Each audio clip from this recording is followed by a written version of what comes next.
Salut à tous, j'espère que vous allez bien. Bon, désolé, c'est un peu le bordel derrière. Je suis en plein déménagement, comme vous le savez peut-être. Je dois partir d'ici 10 jours et je sais pas encore trop où je vais aller. A priori, je vais aller au Canada et descendre le continent américain pendant plusieurs mois. C'est un peu long à expliquer, mais d'ailleurs, pour ceux qui seront intéressés pour voir ce voyage, tout est disponible dans ma chaîne YouTube qui est dans la description de cette chaîne YouTube. Donc, je ne le mets pas en description de la vidéo parce que ceux qui en seront intéressés iront voir et ceux qui ne seront pas intéressés n'iront pas voir dans tous les cas. Bon, je voulais parler aujourd'hui du fait que les vidéos que je fais, bon, avant tout je les fais pour moi, mais je fais aussi, comme je le disais, pour aider les gens qui vont me regarder. Et ce que je voudrais vous dire, c'est n'écoutez pas ce que je vous dis. N'écoutez pas tout ce que je vous dis, ou en tout cas, n'érigez pas en commandement tout ce que je vous dis. Certes, je pense qu'il y a beaucoup d'erreurs que j'ai faites, ou de choses sur lesquelles je ne me suis pas trompé aussi, dont vous pouvez apprendre. C'est pour ça que je l'ai partagé ici. Mais je pense aussi que je suis juste humain et que j'ai pas plus de connaissances sur la vérité sur l'un ou l'autre sujet. Et je pense qu'il faut savoir faire la part des choses de la même manière que quand vous allez lire un livre ou regarder une vidéo ou écouter quelqu'un, vous allez dire, bon, ok, ça, je suis d'accord.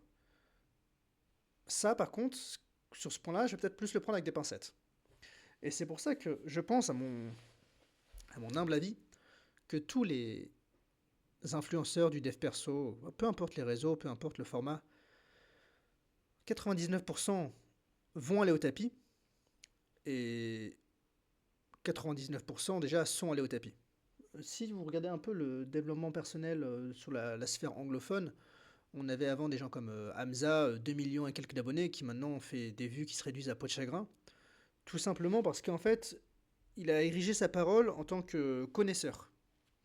Il disait, bah moi je connais, faut faire ci, faut faire ça, et en fait, les gens se sont rendus compte au bout d'un moment que, au fur et à mesure qu'il grandissait, qui s'était trompé complètement. Pourquoi? Parce que je pense aussi que la cible des gens qui regardent du développement personnel, ce genre de contenu, c'est des gens qui sont assez jeunes. Donc c'est des gens qui ont besoin de repères, qui ont besoin de modèles, qui enrichissent leurs paroles, et au fur et à mesure qu'ils grandissent, ils se disent, bah en fait ce mec s'était complètement trompé et j'ai plus de raison de le suivre. Et il y a beaucoup trop de youtubeurs, mais sur la scène francophone aussi, euh, qui essaient de dire, bah écoutez, voilà, faut faire ci, faut faire ça.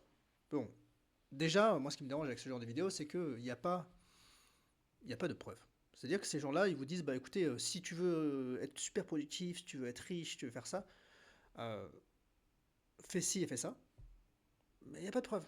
Donc, c'est que du déclaratif. C'est oui, moi je suis super riche, moi je suis millionnaire, je vis à Bali, je vis à Dubaï. C'est facile. Hein, moi aussi, là, quand je vais partir en Amérique, je peux dire que je vis à New York et je prends une vidéo au sommet de l'Empire State Building et c'est bon, quoi. Et après, je vends des formations à 3000 balles pour dire voilà comment j'ai fait. Non, mais ça marche pas comme ça en fait. Donc, déjà, si quelqu'un vous fait une formation pour réussir, c'est probablement de la merde. Donc, gardez votre argent, dépensez-le plutôt pour vous acheter des livres, acheter des fleurs à votre mère, des chocolats, des cadeaux pour vos amis. Évitez les formations. Euh, Ces influenceurs, ils vont d'autant plus à la tapis parce que, donc, comme je le disais, d'une part, ils s'autoproclament connaisseurs et en fait, les gens suivent leurs vidéos non pas parce qu'ils se disent mais ce mec a raison sur tout, mais en fait parce qu'ils ont besoin d'être rassurés. Et ils se disent ok, bon, ce mec va me redire des vérités que je connais déjà, mais ça fait du bien de les entendre. Et généralement, je regarde les commentaires. Alors, si vous regardez les commentaires sur une vidéo de dev perso, il y a personne qui va dire oh, ce que tu as dit, je le savais pas. C'est vrai que pour être productif, il faut que j'arrête d'être sur Instagram ou que je passe à l'action. Euh, Honnêtement, est-ce que vous avez déjà appris quelque chose de concret sur une vidéo de développement personnel? Non. Généralement, ces vidéos, elles sont regardées de manière ponctuelle, c'est-à-dire que c'est pour ça que les vidéos les vues sont tellement peu régulières, c'est-à-dire qu'il y a une vidéo qui va faire 250 000 vues et la vidéo d'après va faire 1000 vues. Je vous invite à regarder les chaînes que vous voulez. Peu- Même sans les citer, je sais que j'aurai raison sur la plupart d'entre elles. Parce que, en fait, c'est pas des vues qui sont faites parce on a un attachement vers la personne, c'est des vues qui sont faites parce que sur un sujet précis, on se dit ah, j'ai besoin d'être rassuré parce que je suis pas assez productif en ce moment ou parce que je procrastine trop. Généralement, c'est quand on a un examen qui arrive, par exemple, ou ah, en ce moment, je me suis pris un râteau, donc j'ai envie de regarder une vidéo sur comment mieux m'en sortir avec les meufs. Et on va être rassuré, on va dire ah, bah, il y a un mec qui me dit de faire ci, de faire ça, ah, ça je le savais déjà, donc c'est que je suis pas trop à la ramasse, etc. Et en fait, ça, c'est de la merde. Et c'est pour ça qu'après, quand une fois que ces personnes-là vont grandir et se rendre compte que leurs problèmes sont cycliques et pas structurels, et que l'importance qu'elles attachaient n'était pas tant à la personne, mais juste à un sujet de la vidéo qu'ils traitaient, bah, qu'en fait, du coup, ça les intéresse plus. Et en fait, ces influenceurs-là, ils finissent par aller au tapis parce qu'en fait, ils n'apportent rien de tangible. Et c'est pour ça que moi, je vous dis, écoutez, cette chaîne, je la fais pour partager un peu avec vous euh, mes déboires, mes doutes, mes regrets, et pour que vous vous sentiez un peu moins seul, mais j'ai pas la vérité sur tout. J'ai des trucs sur lesquels je pense que je l'ai compris plus tôt que d'autres vont le comprendre. Tout l'aspect de la discipline du dépassement de soi, et ça, c'est tangible. Et parce que je suis le seul autour de moi qui, quasiment en tout cas, qui a réussi à faire euh, des ultra-trails, qui a réussi à partir en Irak, marcher sous le désert, dans le désert sous 50 degrés. Alors vous allez me dire, après, peut-être que les gens n'ont juste rien à foutre d'aller en Irak où tu cours des ultra-trails, et c'est vrai, hein, mais moi, c'est ma vision de voir les choses, c'est ma vision de voir la vie, c'est ma philosophie. C'est comme ça que je me sens bien, c'est en me dépassant. Et je vous dis pas, voilà, faut absolument que vous fassiez ça dans votre vie. Je vous dis juste, écoutez, moi, ce qui m'a sauvé, ce qui m'aide dans la vie de tous les jours, c'est ça. Peut-être que ça marche pour vous, peut-être que ça marche pas pour vous. Et ce que je vous dis aussi là, c'est que, encore une fois, je pars du principe que la personne qui va cliquer sur ma vidéo, est-ce qu'elle va le faire parce qu'elle va revenir et parce qu'elle va apprécier ma personne en tant que telle? Peut-être, mais je pense que l'immense majorité sera parce que l'un ou l'autre sujet va la concerner. Ça sera donc plus contextuel que structurel, comme je le disais. Et l'idée, c'est pas de dire ce que vous savez déjà, c'est pas de dire ce que vous voulez entendre.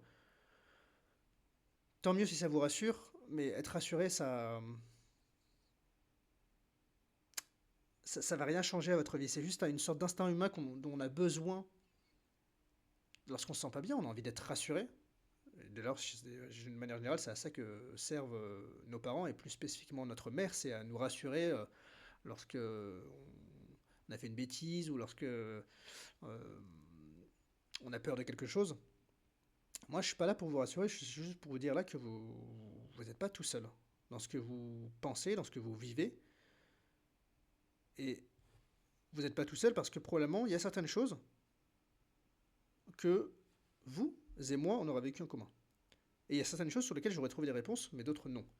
Et donc, je pense que j'ai des choses intéressantes à vous dire, mais peut-être aussi que je me trompe sur certaines choses. Je n'ai pas encore trouvé toutes les clés et je les trouverai jamais. Mais c'est ce que je souhaite de ma vie, c'est d'en explorer le plus possible. Donc, prenez avec parcimonie ce que je vous dis. Je pense qu'il y a quand même beaucoup de choses qui peuvent vous apporter des connaissances, du savoir et du mieux-être, mais n'érigez pas ma parole en s'accroissant. Voilà, écoutez, j'espère que cette vidéo vous aura un peu parlé. Je ne suis pas rentré dans les détails spécifiques. Je le ferai dans le futur. Notamment, j'ai forcément des influenceurs en tête sur la scène francophone que je regarde pas parce que justement je trouve que leurs vidéos sont pas à mon goût, si je dois le dire comme ça, pour ne pas dire autre chose. Mais tôt ou tard, il faudra que j'aborde le sujet, mais chaque chose en son temps. Pour l'instant, je veux faire mon chemin tranquillement. Je vous remercie de m'avoir écouté. C'était Mathieu. Ciao, ciao.